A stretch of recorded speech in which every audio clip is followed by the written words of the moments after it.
যদি হয় সারাদিন ভরপুর খাওয়া দাওয়া তাহলে আর কি লাগে। হ্যাঁ, আজকে গিয়েছিলাম জামতল মাহফিলে। প্রথমত আমরা হাঁটা শুরু করি, কিন্তু দেখি আমার বন্ধুরা কেউ ছবি তুলতে ব্যস্ত, আবার কেউ গেম খেলতে। তো অনেক দুষ্টামি করার পর ছোট্ট একটা পার্কে ঢুকলাম।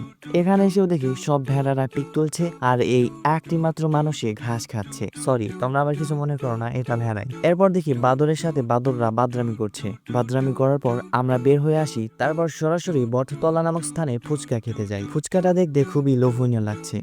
প্রথম বাইট মুখে দিতে আমার জিহ্বার মাথা ব্লাস্ট হয়ে গিয়েছে। সেই স্বাদ। এরপর আমার বিকাশ থেকে টাকা বের করে নিহারি খাওয়ার জন্য ঢুকে পড়ি। তারপর দেখি আমার বন্ধু হাই দিল, সে খুব হাস্যকর কথা বলল। তারপর আমাদের হালিম বা নিহারি প্রস্তুত করা হলো এবং সবাই যার যার মতো পিক তুললো। তারপর বিসমিল্লাহ বলে শুরু করলাম। এক কথায় সেই স্বাদ। এরপর আমি একটা হাড্ডি চুষে চুষে খাওয়া শুরু করলাম। এই দেখে আমার বন্ধুও Nice. চুষে চুষে খাওয়া শুরু করলো। তারপর আমার বন্ধু একটা কোক কিনে দিল এবং সর্বশেষ কোকের ঢোকে সবকিছু দা ইন্ড হয়ে গেল।